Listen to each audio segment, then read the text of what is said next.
Dear students, good morning. In this lecture, we will discuss about diaphragm and pleura.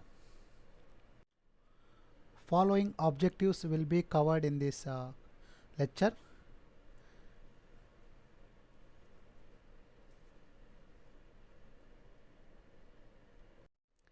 We will begin with the diaphragm. Structurally, a diaphragm is a musculo-aponeurotic structure. Here you can see the position of the diaphragm here. It forms a partition between thoracic cavity and abdominal cavity. It allows the passage of structures between thorax and abdomen. It is an important muscle of respiration. So it involves in the respiration along with the intercostal muscles. We will discuss this in detail in the coming slides. It presents two surfaces, convex thoracic surface and concave abdominal surface. So upper thoracic surface and the lower abdominal surface. So this structure arises from three different sources. First we talk about the sternal origin. So as you see in the picture, it arises from the posterior aspect of xiphoid process, and also you can see it is taking origin from the inner surface of lower 6 ribs and costal cartilages. So this is called costal origin, and this portion is the sternal origin.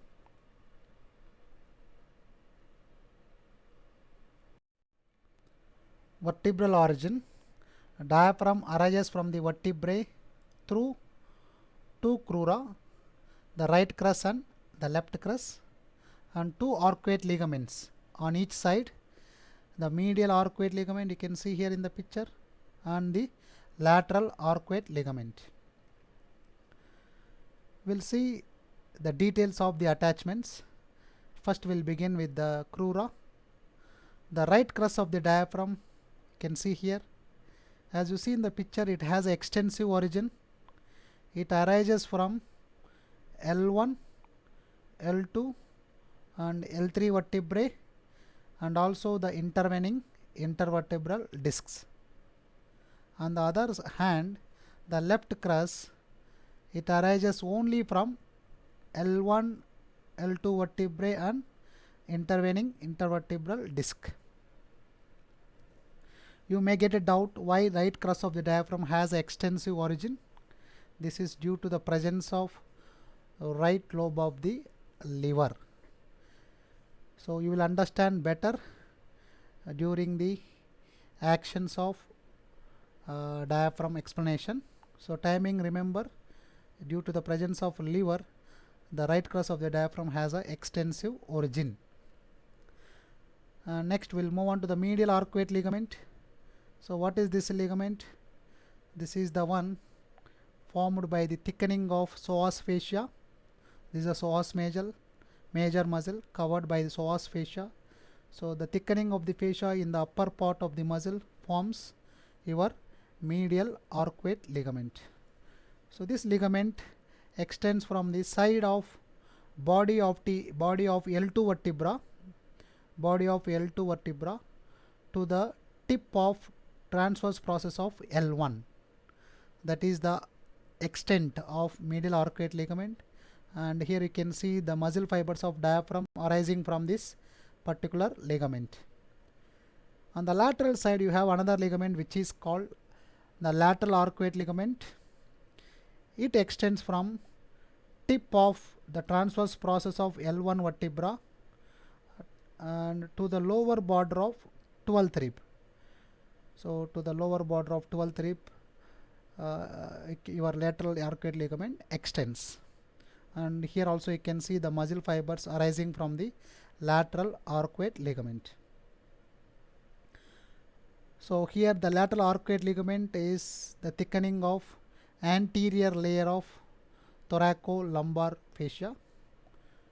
This is the muscle called quadratus lumborum covered by the thoracolumbar fascia. So the lateral arcuate ligament is formed by the thickening of your anterior layer of thoracolumbar fascia, particularly in the upper part of this muscle.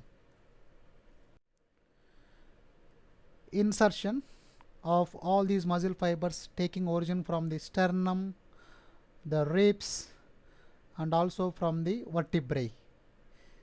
So all these muscle fibers converge and finally forms a central tendon of the diaphragm. So this is roughly trifoliate in shape, presenting 3 leaflets. This is the median leaflet, this is the right leaflet, and this is your left leaflet of central tendon of diaphragm. There is another picture here to show the trifoliate, the central tendon, which presents 3 leaves. The central, the median leaf, the right leaf, and the left leaf, or you can say leaflet, one are the same. So this is about the insertion of the muscle fibers of diaphragm. Shape of the diaphragm. Diaphragm is dome shaped with particularly 2 domes, the right dome and the left dome. These 2 domes are separated by a depression in the middle where the pericardium lies. The right dome, the upper limit reaches up to the level of upper border of 5th rib, that is the upper limit of right dome. On the other hand, the left dome, the upper limit, it reaches up to the level of lower border of 5th rib. And the central tendon, it lies at the level of GP sternal junction. This is the GP sternal junction or GP sternal joint.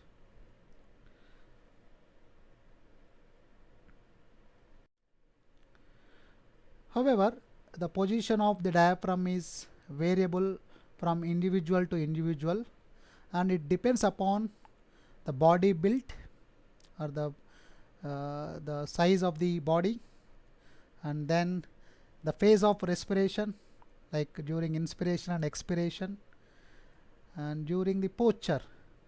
When I say posture, during sitting and lying down position, and also it is depending upon the size and the degree of distension of abdominal viscera. So here you can see the picture. So during supine and after large meal, the diaphragm, it is located higher level due to the push of the abdominal organs, and during sitting position or standing position, the diaphragm lies at the lower level because of the gravity. Hope you understood.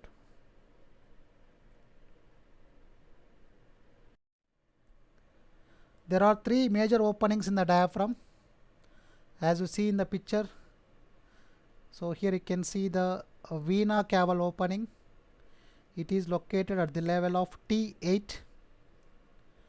There is another opening located at the level of T10. This is the esophageal opening. The another opening located at the level of T12.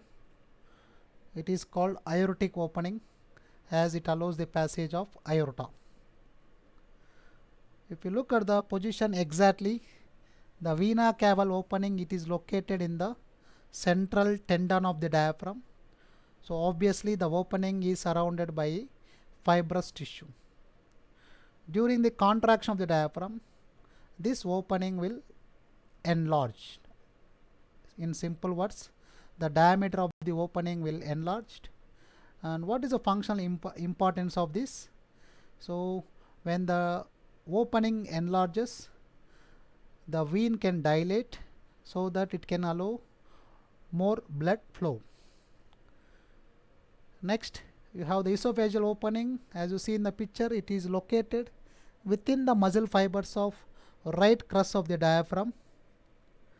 So due to which, when the muscle contract, the diaphragm contracts, it constrict, the diameter of the opening will reduce, so that it temporarily stops the swallowing process. towards the stomach. Next you have the aortic opening. Here you can see it is located behind one particular fibrous tissue. This fibrous tissue is called median arcuate ligament. What it is? This is the one connects the medial end of medial arcuate ligament and of one side and the medial end of another medial arcuate ligament. So the aorta is passing behind this particular fibrous tissue, which is the median arcuate ligament. So since it is actually located outside the diaphragm, so during the contraction of the diaphragm, no effect is seen in the diameter of the opening, aortic opening. Hope you understood. So here you can see the table with the three openings: vena cava opening, esophageal opening, and aortic opening. The shape of inferior vena cava opening is square, whereas esophageal opening is oblique, and aortic opening is more or less circular. And I already discussed about the nature of the opening in the previous slide. And the structures, what are the structures passing through these openings? We discussed this even in the introduction to anatomy. However, I already mentioned the details here. These are self-explanatory. This is the assignment for you. Whether hemiazygous vein is passing through the aortic openings or it is passing through any other opening in the diaphragm. So this particular question is assignment for you. It's a stimulator for you. The effects of contraction of the diaphragm over these openings, particularly during the phase of inspiration. So what happens, I have discussed already even in the previous slide. So and it is mentioned here, the vena cava opening will dilate, or you can say diameter increases. Here the diameter decreases in the esophageal opening, and no change is observed in case of aortic opening.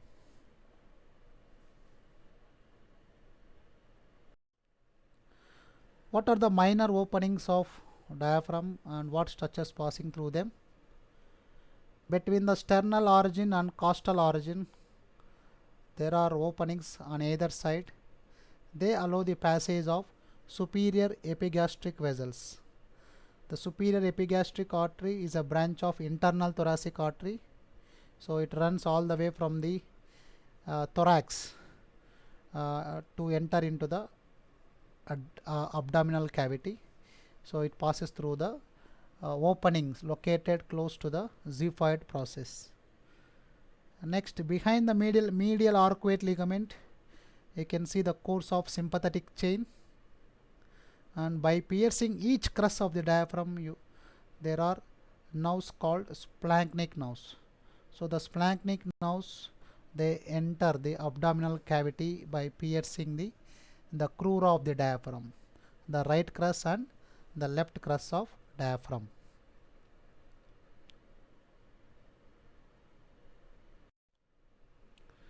The relations of the diaphragm you can see in the picture, and it is clearly stated, so I am not explaining again. It is a self-explanatory. I can show you here. This is the right dome of the diaphragm, this is the left dome of the diaphragm. Between them you can see the central tendon where you can see the position of pericardium.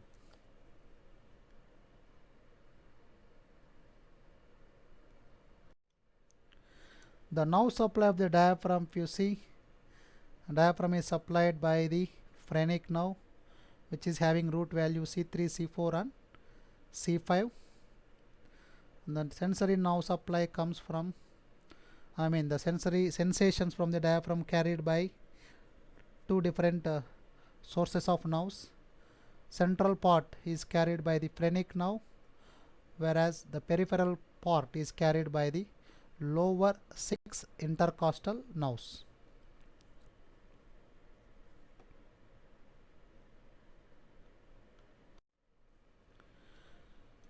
Arterial supply. Diaphragm is supplied by the branches from internal thoracic artery superior and inferior phrenic arteries, and also lower 6 intercostal arteries.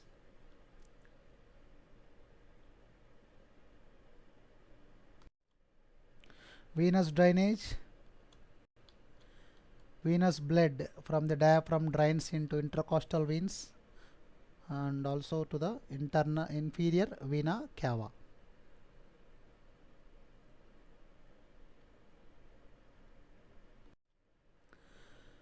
The movements of the diaphragm. So the contraction of the diaphragm. So when the diaphragm contracts, it increases the vertical diameter of thorax. As you see in the picture, you can see the thoracic cavity, and you can see the position of the diaphragm here in the lateral view. When the diaphragm contracts, it moves downwards towards the abdominal cavity, and due to which the vertical diameter of the thorax will increases. When this diameter increases, this create a negative pressure within the pleural space. So this causes expansion of lungs, and this is the important step that takes place during the phase of inspiration. So where the atmospheric air enter into your lungs. Hope you understood. Paradoxical movements of the diaphragm. So paralysis of the diaphragm is basically noted radiographically by noting its paradoxical movement. So I will explain this point. So when there is a unilateral damage to the phrenic nerve, subsequently it results into unilateral paralysis of diaphragm, which means when there is a damage to the right phrenic nerve, as you see in the picture, what happens? The right dome of the diaphragm or right hemi portion, hemi diaphragm means the right half of the diaphragm will be paralyzed. So when there is a paralysis, what happens? When you observe the movement of the diaphragm, on the affected side, diaphragm will move to the opposite side of normal movement. I will explain this. So normally when the diaphragm contracts, the diaphragm moves downwards towards the abdominal cavity. This is the step takes place in the inspiration, which we have seen in the previous slide. When there is a paralysis of half of the diaphragm, what happens? So here the affected portion, instead of moving down, it is moving upwards. So whenever there is a damage of phrenic nerve, this results in paradoxical movement of diaphragm. Usually these movements can be appreciated in the radiographic examination. Hope you understood the paradoxical movements of diaphragm.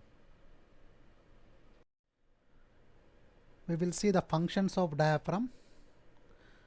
Diaphragm is a principal muscle of inspiration. Approximately 70% of inspiration is due to the contraction of the diaphragm, and it increases the intra-abdominal pressure.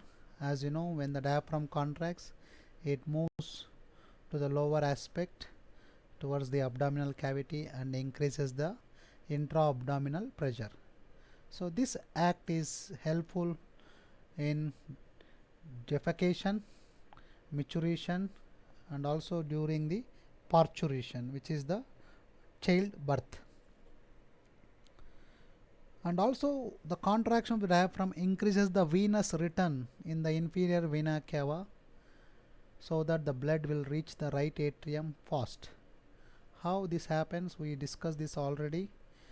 During the contraction of the diaphragm, the vena caval opening will dilate to facilitate the venous return in the inferior vena cava. And also the action of this muscle helps in weight lifting. Development of diaphragm. Diaphragm is formed by fusion of following structures. They are septum transversum, pleuroperitoneal membrane, mesentery of esophagus, the muscular ingrowth from the body wall. So here you can see this is the picture of developing embryo, particularly the horizontal section, anterior and posterior, and here you can see the fusion of different sources or structures, and finally forming the diaphragm. So timing, just remember that diaphragm is formed by the fusion of different sources. This is just to understand the diseases and anomalies of the diaphragm. We will discuss in detail related to each and every source of this diaphragm development will be discussed in the next semester in the particularly respiratory system. Hope you understood.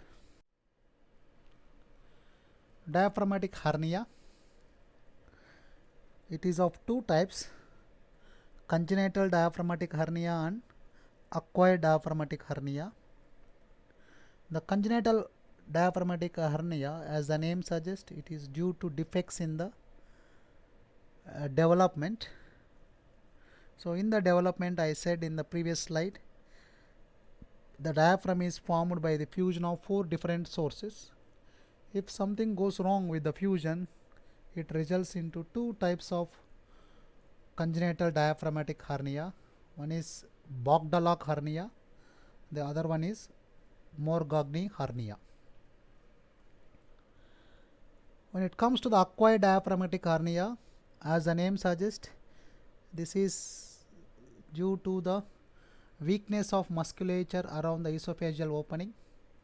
So it occurs in the old age people.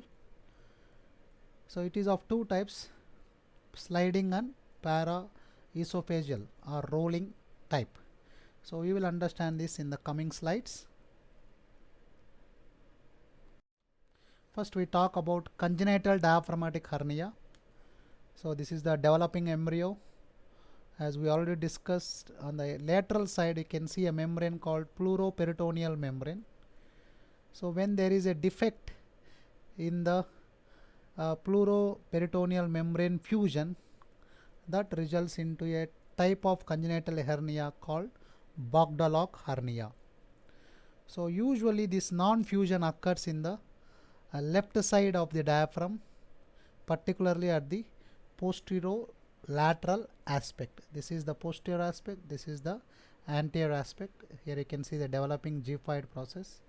So on the posterior and lateral side you can see the non-fusion of pleuroperitoneal membrane, leaving a gap.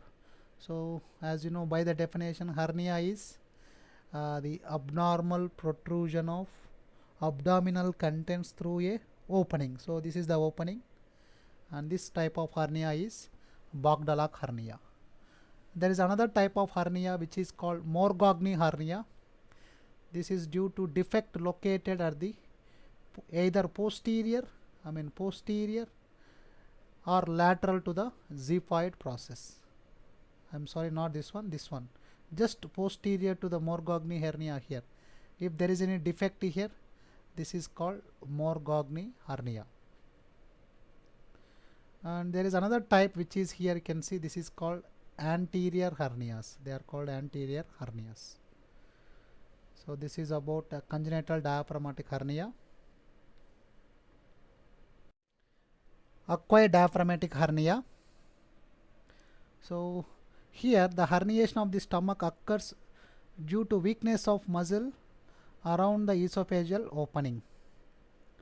So this type of hernia further classified into 2 types, sliding hernia and paraesophageal hernia. So here you can see the pictures of sliding hernia and paraesophageal hernia. First we will discuss sliding hernia.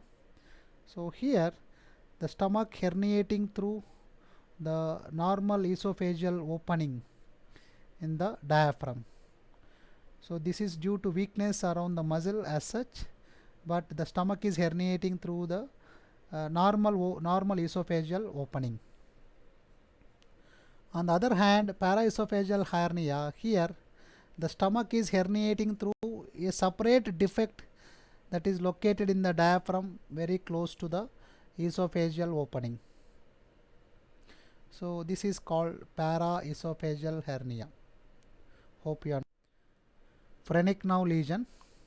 Irritation of the phrenic nerve results into a condition called hiccup. So hiccups all of us experience, right?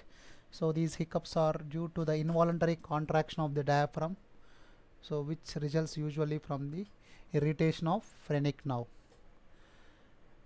The damage to the phrenic nerve causes paralysis of the diaphragm. It can be unilateral or bilateral.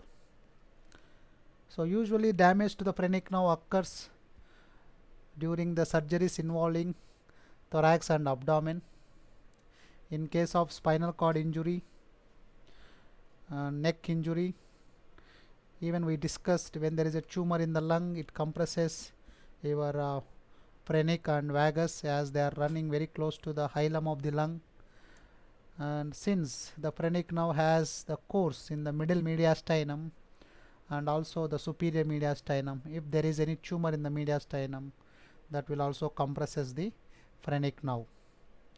So here you can see the picture, damage to the phrenic nerve due to the cancer of left side lung causing the paralysis of left dome of the diaphragm. Referred pain. I hope all of you have idea about referred pain phenomena. Hope you discuss this in the introduction to physiology, and the details of this we will also discuss in the coming lectures. So timing, we will see the referred pain related to the diaphragm. As you already know, the central part of the diaphragm and the peripheral part of the diaphragm closely related to the pleura and peritoneum. So in case of any infection or inflammation of pleura and peritoneum, it results into referred pain to the different parts of the body. For example, here if you see, if there is any inflammation of pleura or peritoneum close to the central tendon of the diaphragm, the pain is usually referred to tip of the shoulder due to the common spinal segments of nerve supply. So I mean the central part of the diaphragm is supplied by the phrenic nerve, I mean the sensation. So similarly, the shoulder tip is supplied by the nerve called supraclavicular nerve, having the root value C3 and C4 due to common spinal segments. So the sensations which are carried at the central part of the diaphragm are referred to the shoulder tip. Similarly, the peripheral part of the diaphragm, where if there is any inflammation of pleura or peritoneum, the pain from this particular part referred to the costal margin of anterior abdominal wall. This is due to the common nerve supply, which is your intercostal nerves, lower intercostal nerves. Hope you understood. Now we will move on to the pleura. All of you know what is pleura. It is a closed serous sac lined by the mesothelium, and it is invaginated by the lungs during the development, and complete invagination causes pleura to form two layers, the outer parietal layer and inner visceral layer, and the pleural cavity is the potential space between these two layers.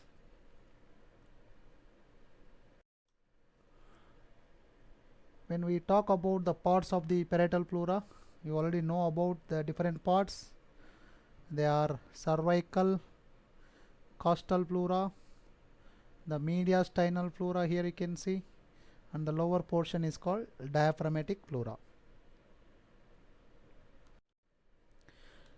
Costal pleura, as the name suggests, it lines the internal surface of thoracic wall, which is made up of ribs and the intercostal muscles. And however, there is a partition, there is a layer which forms a partition between the costal pleura and this thoracic wall.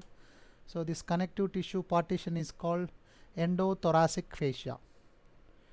So it is called endothoracic fascia, you can see in the picture. So this is the one located between the thoracic wall and costal pleura.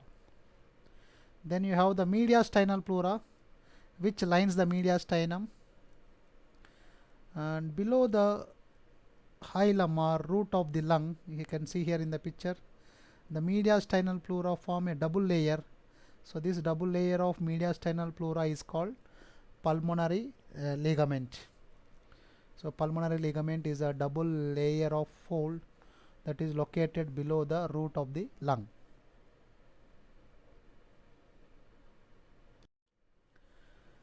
Diaphragmatic pleura covers the upper surface of the diaphragm, and the cervical pleura, it covers the apex of the lung.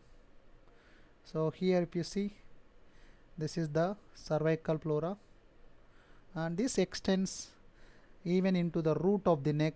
As you already know, the upper limit of the apex of the lung is located above the level of medial end of the clavicle and extending into the root or lower part of the neck. And here the cervical pleura is covered by a membrane. You can see here in the picture, this membrane is called suprapleural membrane.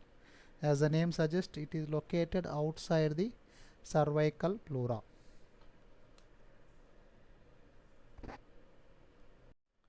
Pleural recesses. Recess is a space. So within the pleura there are some potential spaces located between different parts of parietal pleura. And you can see in the picture there are two different recesses here. One is called costo-mediastinal recess. As the name suggests, it is situated between the costal pleura and mediastinal pleura. There is another recess which is located between costal pleura and diaphragmatic pleura. This is called costodiaphragmatic recess. So these spaces in general, they are empty spaces, and these are not occupied by the lungs during normal breathing. But during forceful breathing, what happens? The expanded lung will occupy these spaces. In other words, you can say these recesses acts as a reserve space to allow the expansion of the lung during forceful respiration or forceful inspiration. So here you can see the two recesses, costo-mediastinal and costodiaphragmatic recess. The nerve supply of the pleura. The nerve supply, it is different for parietal pleura and visceral pleura due to the reason that they develop from two different sources. Parietal pleura develop from somatopleuric mesoderm. Visceral pleura develop from splaghnopleuric mesoderm. Parietal pleura, it is sensitive to pain, and when you see the specific nerve supplying the different parts of the parietal pleura, costal pleura is supplied by the intercostal nerves, whereas the mediastinal pleura supplied by the phrenic nerve. The diaphragmatic pleura supplied by the two different nerves, central part by the phrenic, peripheral part by the intercostal nerves. The visceral pleura, it is supplied by the autonomic nerves, due to which it is insensitive to pain. Clinical anatomy, we discussed already in the introduction and anatomy these parts. You already know what is pleurisy. It is the inflammation of the pleura. Pneumothorax is the air into the pleural cavity. You will be taught in detail about pneumothorax in the next week tutorial. Pleural effusion is the collection of fluid in the pleural cavity. Based on the type of the fluid, there are various types: hemothorax, hydrothorax, empyema.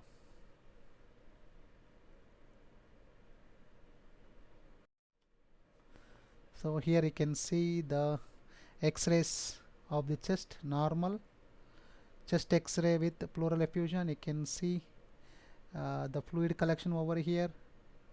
And pneumothorax, here you can see the expanded lung due to the presence of air in the lung.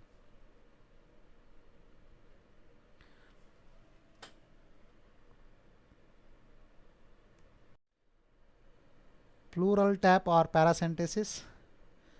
Usually this procedure is performed in order to remove the air or fluid from the pleura.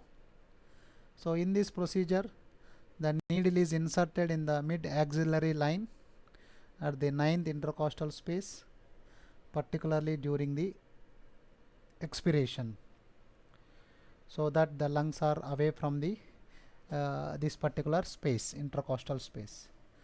And this procedure usually not preferred below this level due to the presence of liver on the right side and presence of spleen on the left side. Regarding pleural tap and paracentesis procedure, you will be discussed in detail in the next week pneumothorax tutorial. Pneumothorax, it is the condition where you can see excessive air within the pleural cavity. As you see in the picture, there is air in the pleural space or pleural cavity. So this is of two types, open pneumothorax and tension pneumothorax. So I am not explaining the details because this is the tutorial topic tomorrow, where you will be discussing about the pneumothorax and its types, and also about the pleural tap procedure. So I wanted to give you this as an assignment, and of course the details are clearly depicted in the pictures itself. If you have any doubts, you can communicate communicate to me through your band application or email regarding this difference between the open pneumothorax and tension pneumothorax.